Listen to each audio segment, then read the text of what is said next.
الحمد لله وكفى وسلام على عباده الذين اصطفى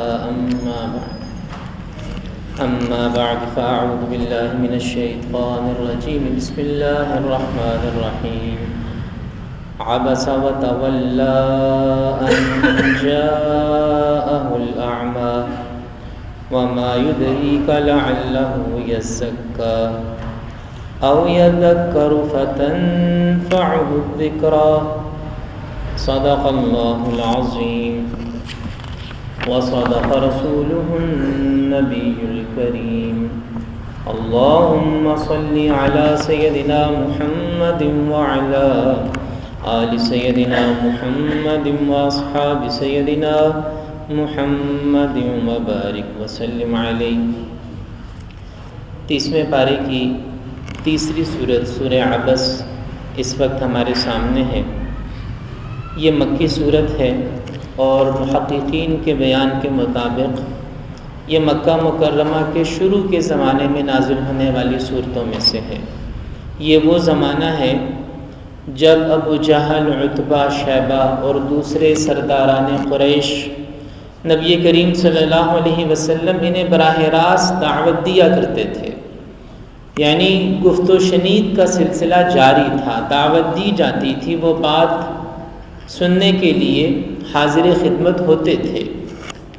تو مکی صورت ہے، ابتدائی زمانے کی صورت ہے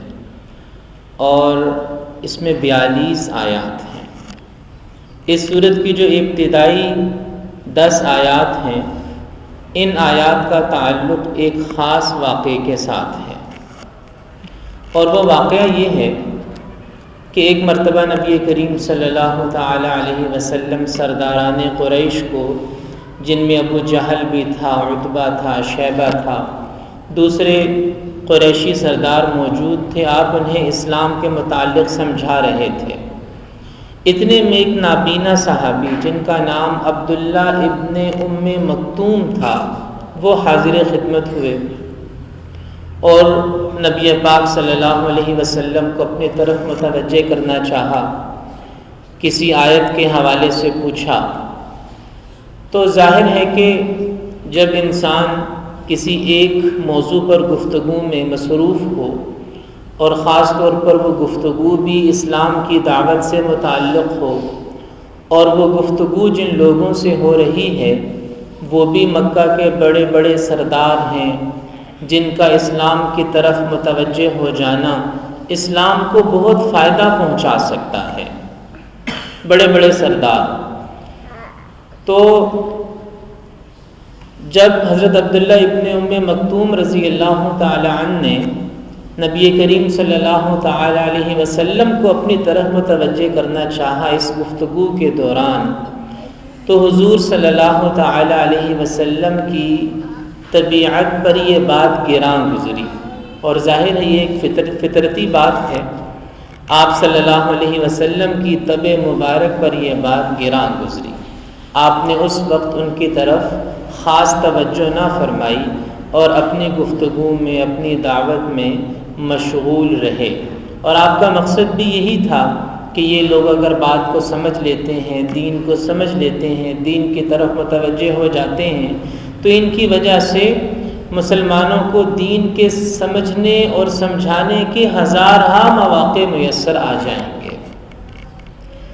تو نبی پاک صلی اللہ تعالی علیہ وسلم نے حضرت عبداللہ ابن ام مکتوم رضی اللہ عنہ جو نابینا صحابی تھے، ان کی طرف خاص توجہ نہ فرمائی۔ اس پر اللہ تعالیٰ نے قرآن مجید کی ان آیات کو نازل فرمایا، جو اس سورہ عبس وتولی کی ابتدائی چند آیات ہیں۔ عبس وتولی، انہوں نے تیوری چڑھائی اور منہ پھیرا، ان جاءہ الاعمی، اس بات پر کہ ان کے پاس نابینا آیا، وما یدریک لعلہ یزکی، اور کیا معلوم کہ وہ اپنے آپ کو سنوارتا، او یذکر، یا وہ نصیحت حاصل کرتا، فتنفعہ الذکریٰ، اور وہ نصیحت اسے فائدہ پہنچاتی۔ اما من استغنا، اور جو پرواہ ہی نہیں کرتا ہے، یعنی سرداران قریش، فأنت لہ تصدی، آپ ان کی فکر میں رہتے ہیں، وما علیک الا یزکی، اگر وہ ہدایت کے راستے پر نہیں آتا تو اس کا الزام آپ پر نہیں ہے۔ وَأَمَّا مَنْ جَاءَكَ يَسْعَىٰ، اور جو آپ کے پاس دوڑتا ہوا آیا ہے، وَهُوَ يَخْشَىٰ، اور اس کے دل میں ڈر بھی ہے، فَأَنْتَ عَنْهُ تَلَهَّىٰ، آپ اس کی طرف توجہ نہیں فرماتے۔ یہ ہیں وہ آیات اور یہ ہے وہ واقعہ جو اس سورہ مبارکہ کے پس منظر میں محدثین نے، مفسرین نے بیان کیا۔ اب یہاں پر جو باتیں سیکھنے اور سمجھنے کی ہیں، ان میں سب سے پہلی چیز تو ہے دین کے طالب کا مقام۔ جو دین کا سچا طالب ہے، دین کا مخلص طالب ہے، دین سیکھنا چاہتا ہے، اس کا عظیم مقام ان آیات میں بیان کر دیا گیا کہ دین کا جو سیکھنے والا ہے اس کی تو ایسی زبردست قدر ہونی چاہیے، اس کی ایسی عزت ہونی چاہیے، اس کا ایسا احترام ہونا چاہیے کہ اس کو تمام لوگوں پر مقدم رکھا جانا چاہیے۔ دین کا طالب، دین کے طالب کا مقام و مرتبہ بیان کر دیا گیا کہ یہ صحابی، یہ نابینا صحابی، یہ دین کے طالب تھے، دین سیکھنے کی تمنا میں آئے تھے، تو ان کی طرف کم توجہ کا ہونا، اس پر اللہ جل جلالہ نے ان آیات کو نازل فرمایا کہ دین کے طالب علم کو زیادہ عزت دی جائے، جس میں ادب ہے، جس میں طلب ہے۔ اب وہ سرداران قریش ٹھیک ہے، دنیاوی طور پر ان کا جو بھی مقام ہے، ان سے زیادہ توجہ اور ان سے زیادہ التفات وہ اس نابینا صحابی کی طرف ہونا چاہیے تھا۔ تو دین کے طالب کا مقام سمجھ میں آیا۔ اور دوسری چیز یہ سمجھ میں آئی کہ ہمارے معاشرے کے جو کمزور لوگ ہیں، غریب ہیں، معذور ہیں، جیسے یہ معذور صحابی تھے، نابینا تھے، معذور تھے، تو جو معذور لوگ ہیں، جو غریب لوگ ہیں، جو کمزور لوگ ہیں، جو پسے ہوئے طبقات ہیں، ان کی عزت نفس کا خیال رکھنا، ان کے ساتھ ہمدردی کرنا، خیر خواہی کرنا، اور ان کو عزت دینا اور ان کو اہمیت دینا، اس کا ان آیات سے پتہ چلا کہ اگرچہ ان صحابی کا آنا، درمیان میں بات کو کاٹنا یہ مناسب نہیں تھا، لیکن اس کے باوجود اللہ تعالیٰ نے ان آیات میں ان صحابی کی فضیلت کو، مقام کو، ان کے اخلاص کو بیان فرمایا کہ ان کی طرف توجہ کا ہونا، ان کا احترام ہونا اور ان کی بات کو سننا یہ زیادہ ضروری تھا، یہ زیادہ ضروری تھا۔ تو معاشرے کے پسے ہوئے طبقات، معذور لوگ، کمزور، بیمار، بیوہ، یتیم، مسکین، فقیر لوگ، ان کو عزت دینا، ان کو اہمیت دینا، ان آیات سے یہ پتہ چلتا ہے۔ اور سچ تو یہ ہے کہ نبی کریم صلی اللہ تعالیٰ علیہ وسلم کی اگر سیرت طیبہ کا مطالعہ کریں تو آپ صلی اللہ علیہ وسلم نے ایسے لوگوں کو بڑی عزت اور بڑا احترام دیا، جو بھی کوئی غریب ہے، جو بھی کوئی مفلوق الحال ہے، پسماندہ حال ہے،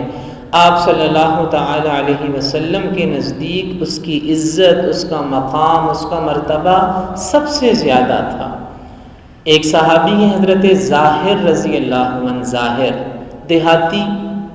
غریب اور شکل و صورت کے اعتبار سے بھی کمزور اور کوئی بڑا خاندان بھی نہیں، کبھی کبھی مدینہ منورہ آتے تھے، نبی پاک صلی اللہ علیہ وسلم سے ملاقات ہو جاتی تھی، آپ صلی اللہ علیہ وسلم کے دوست تھے، جیسے دوست ہوتے ہیں، بے تکلفی تھی۔ ایک دفعہ بازار میں خرید و فروخت کر رہے تھے تو آپ صلی اللہ علیہ وسلم نے جا کے پیچھے سے پکڑ لیا، آنکھوں پہ ہاتھ رکھے، جس طرح بے تکلف دوستوں کے ساتھ انسان کرتا ہے۔ اب پہلے تو وہ اپنے آپ کو چھڑوانے لگے، لیکن جب پتہ چلا کہ نبی پاک صلی اللہ علیہ وسلم ہیں تو جسم کو اور زیادہ ساتھ جوڑنے لگے برکت کے لیے۔ آپ صلی اللہ علیہ وسلم نے ازراہ مزاح آواز لگائی، من یشتری ھذا العبد، اس غلام کو کون خریدے گا؟ تو تو انہوں نے کہا یا رسول اللہ صلی اللہ علیہ وسلم میں تو کھوٹا سکہ ہوں، انا کاسد، مجھے کون خریدے گا؟ غریب، دیہاتی، ان پڑھ، شکل و صورت میں بھی کمزور، کوئی اعلیٰ اونچا عرفہ خاندان بھی نہیں ہے، میں تو کھوٹا سکہ ہوں، مجھے کون خریدے گا؟ تو آپ صلی اللہ علیہ وسلم نے فرمایا کہ لست عند اللہ بکاسد، لوگوں کی نظروں میں تم بھلے ہی کھوٹے ہو لیکن اللہ کی نظر میں تم کھوٹے نہیں ہو، اللہ کی نظر میں بڑے قیمتی ہو۔ پھر آپ دیکھیے حضرت بلال حبشی رضی اللہ عنہ ہیں، جب مکہ مکرمہ فتح ہوتا ہے تو خانہ کعبہ کی چھت پر کھڑے ہو کر انہیں اذان دینے کا اعزاز حاصل ہوتا ہے۔ سارے قریشی کھڑے ہیں، صحابہ ہیں، اور مکہ کے سارے قریش موجود، دنیا کا سب سے افضل قبیلہ اس کے لوگ موجود ہیں، لیکن خانہ کعبہ کی چھت پہ کھڑے ہو کر اذان دینے کا حکم حضرت بلال حبشی رضی اللہ عنہ کو ہوتا ہے۔ تو آپ صلی اللہ علیہ وسلم کی سیرت طیبہ میں غریبوں کے ساتھ، مفلسوں کے ساتھ، کمزوروں کے ساتھ جو اظہار ہمدردی، اظہار محبت اور احترام اور عزت کا جو پہلو ملتا ہے وہ ہمارے لیے مشعل راہ ہے۔ ان آیات کے اندر بھی جہاں وہ ایک دین کے طالب علم تھے وہ صحابی،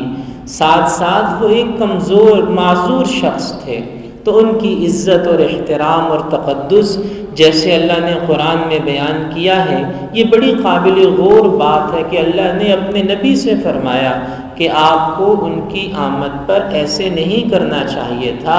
آپ کو ان صحابی، اس نابینا صحابی، اس طالب علم کی طرف زیادہ توجہ فرمانی چاہیے تھی۔ تو یہ حضرت عبداللہ ابن ام مکتوم رضی اللہ عنہ بڑا مقام ہے، یہ اذان بھی دیا کرتے تھے، جیسے حضرت بلال حبشی رضی اللہ عنہ مؤذن تھے تو حضرت عبداللہ ابن ام مکتوم رضی اللہ تعالیٰ عنہ بھی اذان دیا کرتے تھے حضرت بلال حبشی کے ساتھ۔ اور جب نبی پاک صلی اللہ علیہ وسلم کہیں باہر سفر پر تشریف لے جاتے تھے تو مدینہ منورہ میں اپنا ایک نائب چھوڑ کر جاتے تھے، نائب، اور وہی نائب جو ہوتے تھے وہ مسجد نبوی میں نماز بھی پڑھاتے تھے۔ اور ایسا بھی ہوا ہے کہ نبی پاک صلی اللہ علیہ وسلم نے حضرت عبداللہ ابن ام مکتوم کو اپنا نائب بھی مقرر کیا، ایسے مواقع بھی آئے، اور یہ نابینا صحابی تھے لیکن انہوں نے مسجد نبوی میں امامت بھی کروائی ہے رسول پاک صلی اللہ علیہ وسلم کی نیابت کی حیثیت سے۔ تو یہ چند ایک باتیں تھیں اس سورت کے ابتدائی حصے کے حوالے سے۔ اللہ تعالی ہمیں قرآن مجید کو سمجھ کر اس پر عمل کرنے کی توفیق